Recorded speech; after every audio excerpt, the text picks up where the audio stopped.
Next, we got the NFL hates Lamar Jackson. Now, we do know Lamar doesn't have a lot of hype around his name, especially going into the playoffs. He gets the MVP, but can he win the Super Bowl?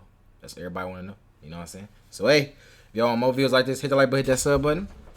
And I've said Lamar Jackson, a more talented version of Tim Tebow. And all he gets pushback.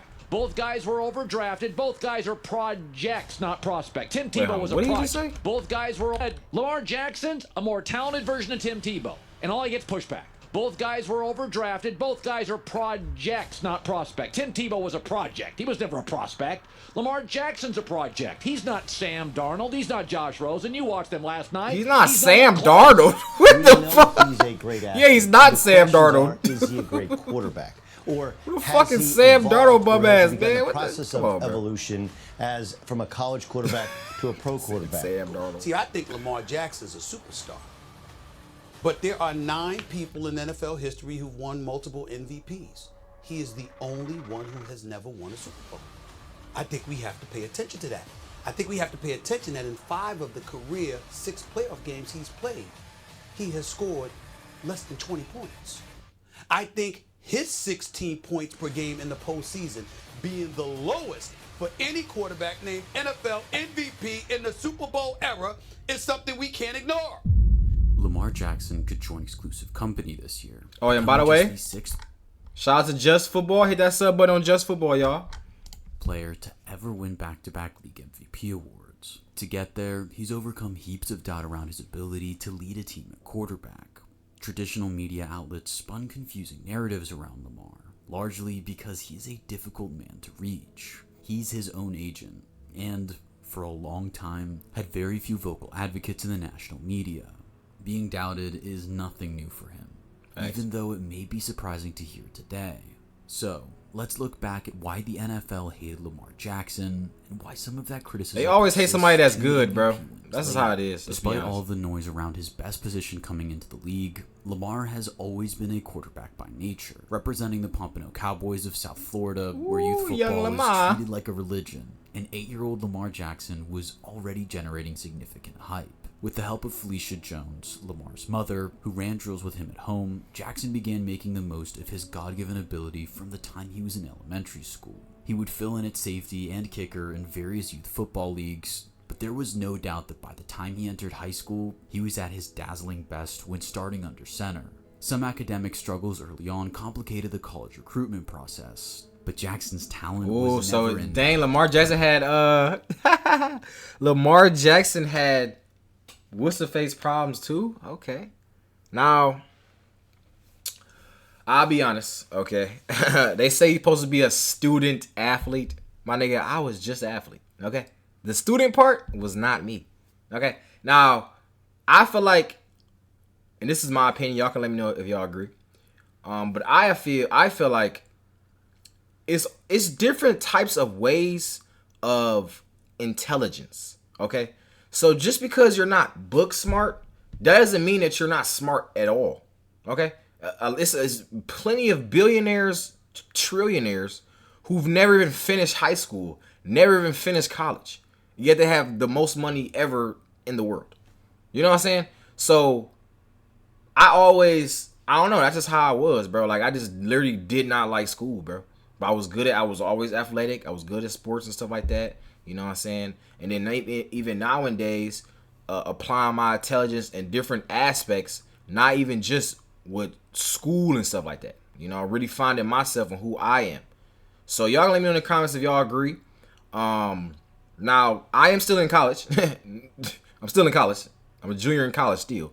But if you ask me if I wanted to be in college versus just doing something that I love every day, I would say I want to do something I love every day. You know what I'm saying? That's just me. Let me know in the comments if y'all agree, though. Being a defender on skates in one of the most viral high school football clips of all time. He became sought after by various blue blood programs at Boynton Beach Community High School, with offers from Ohio State, Florida State, and Florida. However, many of these schools were enamored by his athleticism and sought to change his position once he arrived on campus, with the Georgia Bulldogs outright offering him a spot at safety. The 4-star recruit shocked the nation by committing to the University of Louisville. one of the only schools to guarantee him significant playing time at quarterback. On the banks of the Ohio River, Lamar would begin to study the game like never before. He received private quarterback training for the last 10 years, but Bobby Petrino's Louisville staff wanted Jackson to have no doubt surrounding the offensive playbook. Despite being named the backup, Jackson was on the field in the Cardinals' opening play of the season.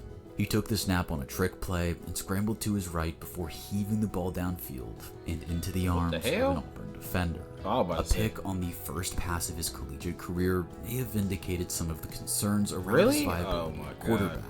But Lamar would get a chance to make up for his costly error, almost coming back from a 21-point deficit in the second half. He would eventually earn the starting role later that season, but struggled for consistency in the passing game. Against NC State and Kentucky, Lamar failed to complete over 38% of his passes, instead bailing the team out with his legs to win on both occasions. This was capped off by an absurd 553-yard, 4-touchdown bowl game appearance, a perfect way to set the tone for a historic 2016 season. Lamar became the youngest ever Heisman winner with 51 total touchdowns and 5,114 yards. He notched 8 total touchdowns in the opening game, downed a number 2 ranked FSU team, and put in a legendary shift against Clemson in Death Valley. The following season, Lamar's numbers improved as he earned another podium finish for the Heisman and had become a decidedly more accurate passer. The junior declared for the 2018 NFL Draft as indisputably one of the best players in all of college football. He set various records, was an electrifying playmaker, and had all but become a household name. However, in a draft class chocked full of gifted signal callers, Lamar's name was seldom anywhere near the top of draft boards, despite an impressive pro comp in Michael Vick.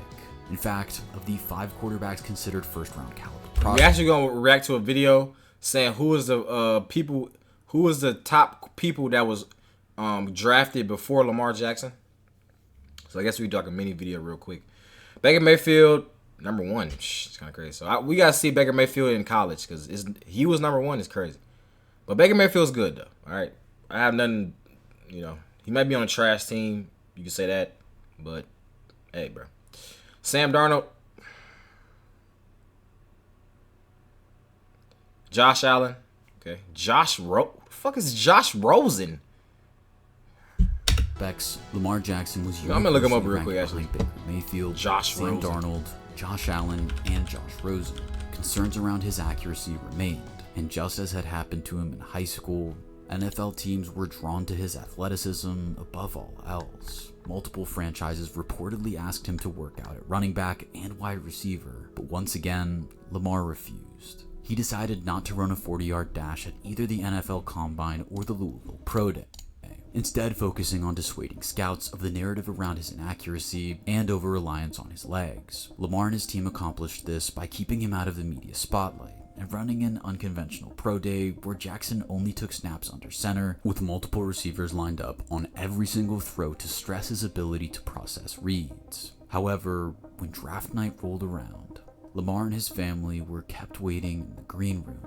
4 quarterbacks were off the board ahead of him, and with the Eagles up at pick 32, it seemed certain that Lamar was going to fall out of the first round entirely. But then, the Ravens traded up and selected the Heisman winner, who appeared more locked in than ever, and promised the city of Baltimore a Super Bowl. Little did the league know just how soon, and how emphatically Lamar Jackson would prove them wrong for letting him slip. Set to sit behind a 33-year-old Joe Flacco, who had 2 years left on a mega deal, nobody anticipated Lamar would see much action, especially not compared to his peers Mayfield, Darnold, Allen, and Rosen, each of whom were entering far less stable situations. A Week 9 injury to Flacco changed everything, handing the reins of the 4-5 Ravens offense to the 21-year-old Jackson. He led them on a 6-1 run, good enough for a wild card spot, although Lamar was still heavily dependent on his rushing ability, failing to dispel constant criticism around his effectiveness in the passing game. This all came to a head in his postseason debut. Lamar was the youngest ever quarterback to start a playoff game in league history, and it showed. He was sacked 7 times, fumbled the ball 3 times, on top of throwing a pick and being held to 25 passing yards heading into the 4th quarter. A late attempt at a comeback fell short, and despite the glimpses of greatness shown in the tail end of the 2018 season, the verdict was still out on Lamar's viability as a franchise QB. That was in the public sphere. Behind closed doors, the Ravens assured Jackson that the offense would be his for years to come, bringing in Greg Roman as offensive coordinator to build around Lamar and trading away Joe Flacco. The Ravens even selected Hollywood Brown with their first pick in the 2019 draft. What happened to Hollywood? Lamar a brand new weapon heading Damn, what happened to Hollywood? Oh, I forgot they did trade Hollywood, didn't they? He on the Cardinals now. That's tough. Cardinals trash too. That's tough, bro. Hollywood was actually pretty decent. Well, actually, I don't know, because people was saying he was trash or he would be selling out. Let me know what happened with Hollywood, bro. It was like, I liked Hollywood, me personally. But I did hear a lot of, I think it was actually Ravens fans that was saying it, like, he was dropping passes and stuff like that, so I don't know. Let me know in the comments. As a starter. It's safe to say that Lamar made every team that passed on him or wanted him to work out at another position look like fools in 2019. Not only did he rack up over 1,200 yards on the ground, but he looked like a new man in the Ravens offense, finishing 2 games that season with a perfect passer rating. His completion rate rose by nearly 8% from the season prior, as Lamar led the league in passing scores with 36, en route to the second ever unanimous MVP award. But this season was not without some controversy, as many across the league had to reevaluate their perceptions of black quarterbacks. After initially being boxed in as an athlete who chose to play at quarterback, Lamar's staggering passing numbers flipped nearly every pre-draft notion of him on its head. This caused friction for some, notably 49ers radio color analyst Tim Ryan, who made this bizarre remark about an unfair advantage that Lamar Jackson had on play fakes. He's really good at that fake, Lamar Jackson. But when you consider his dark skin color with a dark football with a dark uniform, you could not see that thing. The fuck? You literally could not see it when he was in and out of the mesh point, and if you're half step slow on him in terms of your vision, forget about it. He's out of the gate. Wow, that was after Jackson had over 200 combined yards and 2 scores in a 20-17 win over. Now I can kind of see what he's trying to say, but bro, come on, bro. Like it's always a way to say things, like, you know. It's a way to structure your sentences. Like, bro, what? I mean, you literally could not see it when he was in. He's out of the gate. That was after Jackson had over 200 combined yards and 2 scores in a 20-17 win over the Niners. In the most perfect response imaginable, the next week away at the Bills, Lamar wore white long sleeves under his pads with a white glove on his right hand, and still threw for 3 scores while contributing nearly 200 total yards of offense in yet another 24-17 win. As we'd come to learn about Lamar, this was his preferred. He's gonna say you too black to play football. He did his talking on the field. I'm too black to play football now. Appearances prior to the draft may have hurt his draft stock. By not having an agent, teams became apprehensive of him. But Lamar and his people knew that as soon as he stepped foot on the gridiron, all of the other noise became superfluous. He not even that black. When you think that Lamar had silenced his critics by winning a unanimous NFL MVP at the age of 22, his second playoff appearance would begin a new wave of hate. You see, Baltimore earned the AFC 1 seed in convincing fashion during the regular season, and were set to host the 6th seed Tennessee Titans in the divisional round in what should have been a walk in the park. Instead, future Raven Derrick Henry ran all over the home side for nearly 200 yards as the Titans pulled off a legendary 28-12 upset. Baltimore's number 8 had 3 turnovers to only 1 score, going out with a whimper in the best season of his career. Thus began the curse of postseason Lamar. He was a noticeably worse player in January, but would thankfully get another shot at redemption the following season. So I want y'all to let me know in the comments, why do you think Lamar, if you do believe Lamar has a curse or whatever, what do you think happens? You know, I know every single year now that he gets into the playoffs, he's gaining more and more experience, so that's good. But let me know why y'all think that Lamar Jackson, like, what happens in the postseason? Like, what's going on? 100 yards in the air and over 1,000 on the ground was considered a down year for Lamar after that absurd 2019 campaign, with the Ravens' 11-5 record earning them a wild card spot and a rematch in Nashville. With another shot at proving he was a big-time player, Lamar didn't dominate, instead throwing a pick and rushing for a score in a 20-13 victory. The Ravens stunk it up the following week against Buffalo, losing 17-3 behind another pick from Lamar to go with his worst passer rating since the loss to Tennessee in the playoffs the year prior. Baltimore exercised his fifth-year option before his second Pro Bowl season in 2021, where Lamar missed 5 games through injury. The team struggled without him and ultimately didn't make the postseason. The 2022 offseason saw Lamar enter contract negotiations with the Ravens for the first time, but the two couldn't come to an agreement as Jackson was determined to match the mammoth deal signed by Deshaun Watson earlier that year. Lamar elected to bet on himself and prove the franchise that he was worth far more. But for the first time in his entire career, his play didn't do the talking.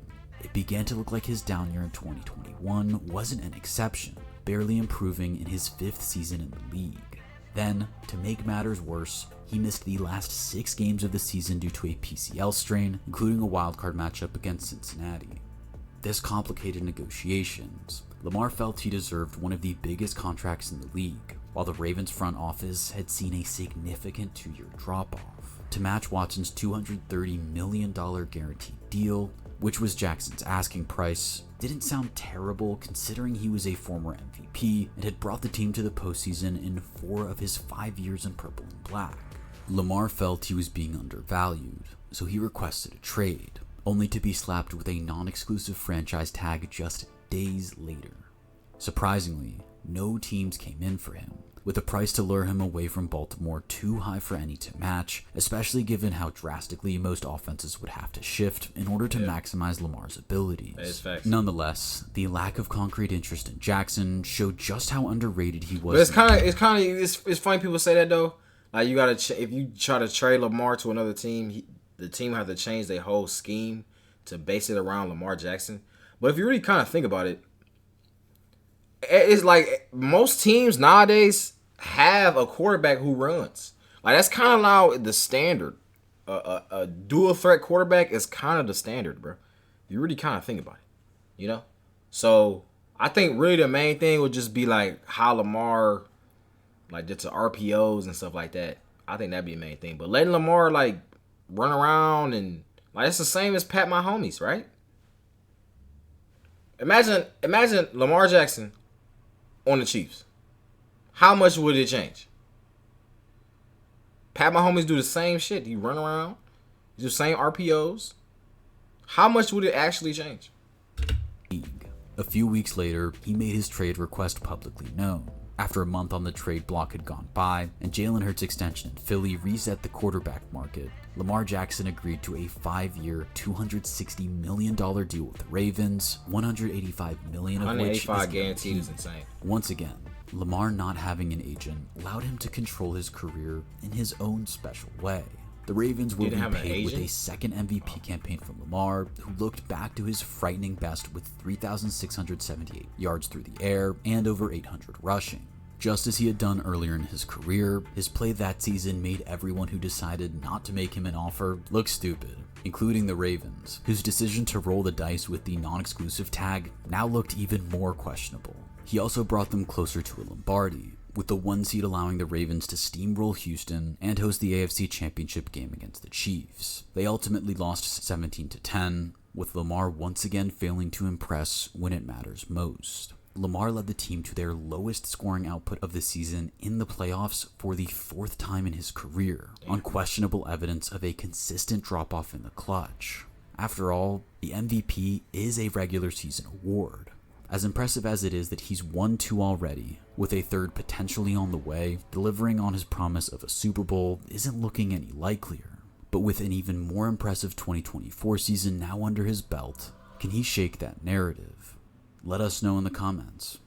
Enjoy a limited... I'm rooting for Lamar, bro. I want to see Lamar versus Jared Goff, man. Lamar, please lock in, bro.